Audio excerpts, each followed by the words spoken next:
Bonjour tout le monde. Aujourd'hui, je vais vous expliquer ma stratégie pour sélectionner une victoire à domicile. Il n'y a pas qu'une seule manière de sélectionner une victoire à domicile, mais c'est ma manière et c'est ce qui fonctionne pour moi. Donc j'ai décidé de la partager avec vous. Alors, chez le bookmaker, c'est le marché le plus populaire. C'est le marché 1x2, ok, sur lequel on sélectionne la victoire à domicile. Le premier chiffre à avoir en tête, toujours, en football, c'est que 45% des matchs sont gagnés par l'équipe à domicile, 25% des matchs finissent en match nul et 30% des matchs sont gagnés par l'équipe à l'extérieur. Donc, en choisissant la victoire à domicile, disons qu'on est déjà du bon côté. Okay, et on sait tous très bien que les victoires à l'extérieur sont très compliquées en football, même pour des équipes plus fortes. Donc j'évite les victoires extérieures. Alors, je reviens à ma victoire à domicile. Quels sont les critères que je regarde? Le premier critère que je regarde pour une victoire à domicile, c'est la forme récente.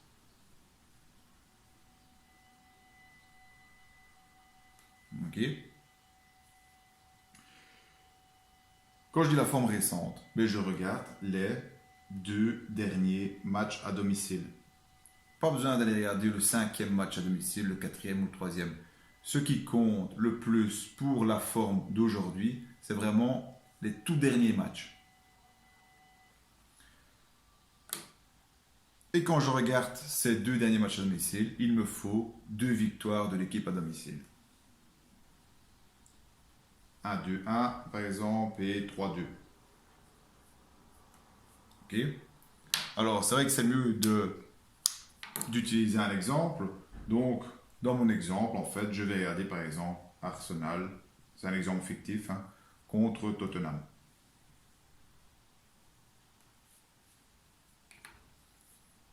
Ok. Et dans ce cas-ci, il me faut qu'Arsenal, si je regarde ces 2 derniers matchs à domicile, ça doit être 2 victoires.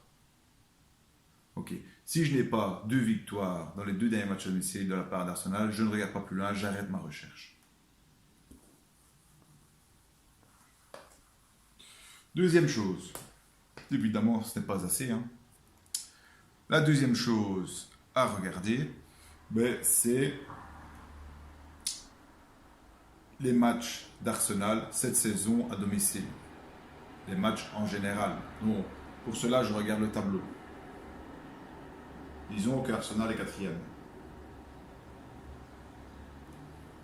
Et joue contre Tottenham, qui est 13e. Okay. Alors, je pourrais regarder tous les matchs d'Arsenal cette saison contre toutes les équipes du classement à domicile. Mais je trouve plus pertinent de se concentrer sur les adversaires équivalents à Tottenham. Quand je dis équivalent, eh bien dans cet exemple, Tottenham est 13e. Je vais par exemple aller regarder les matchs d'Arsenal contre les équipes qui se situent entre la 8e place et la 20e place. Ok. Ça, c'est bien plus pertinent, car en réalité, Tottenham est 13e, Arsenal est 4e.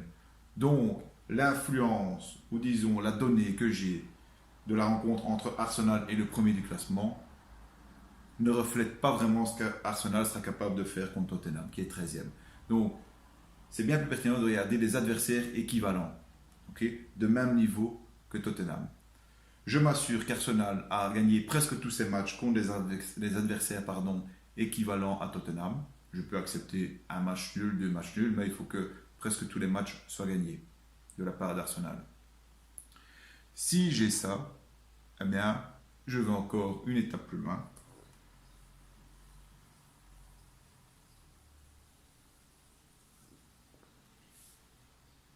Et l'étape plus loin, c'est plus un point d'attention en fait, surtout en fin de championnat.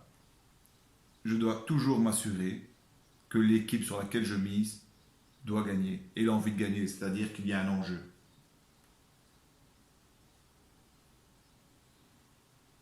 Ça va? Dans ce cas-ci, Arsenal est quatrième. Imaginez qu'il est quatrième, qu'il est qualifié pour la Champions League à coup sûr. Il lui reste 2 matchs, mais il a 10 points d'avance sur le suivant. Qu'il ne sait plus du tout être champion, ben, il n'a plus d'enjeu. Donc le risque, c'est d'aligner l'équipe B, c'est d'avoir moins de motivation. Ok, si j'ai ça, hop, j'élimine également. Ok, mais ça c'est valable pour toutes les équipes et tous les paris en fin de saison.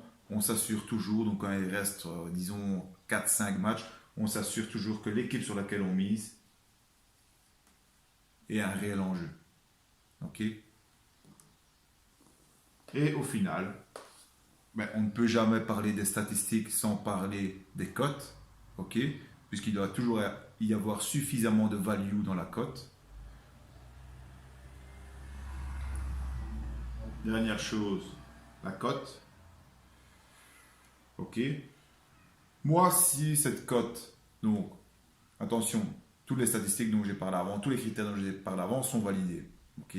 Si après cette validation, je vois que la cote est supérieure à 2, je n'hésite pas, je mise.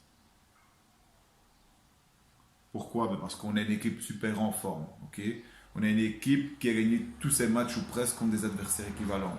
On a une équipe qui doit gagner et qui a encore un enjeu.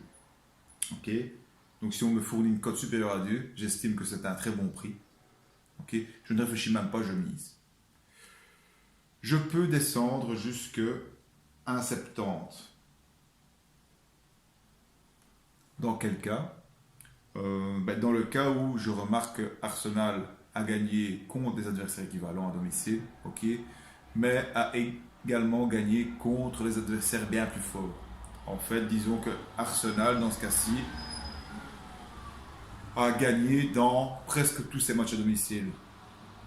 Ok, donc c'était une équipe très forte, c'était un signal encore plus fort. J'accepte de diminuer mon exigence, j'accepte une cote à 1,70. Ok, donc voilà, en fait, j'ai fait le tour de tous les critères.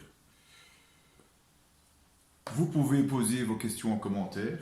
Et je sais que la question qui revient toujours, c'est oui, mais est-ce que tu ne regardes pas la composition de l'équipe? Oui, mais est-ce que tu ne dois pas regarder l'état du terrain? Oui, mais est-ce que tu ne dois pas regarder la météo?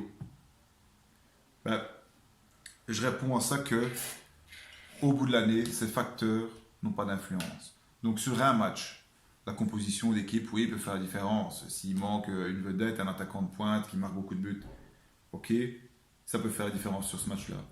Mais à la fin de l'année, regardez les compositions de l'équipe, la météo, tous les petits critères comme ça n'a pas d'impact sur mon résultat.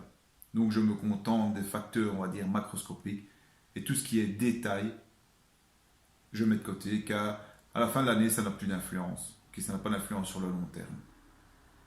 Ok. Donc j'espère que cette stratégie vous sera utile. Ok. N'hésitez pas à laisser un commentaire si vous avez des questions, si vous n'êtes pas d'accord. Si vous regardez d'autres critères et que vous voulez en informer les autres, aider les autres, ok, je réponds à 100% des commentaires. Merci et à bientôt.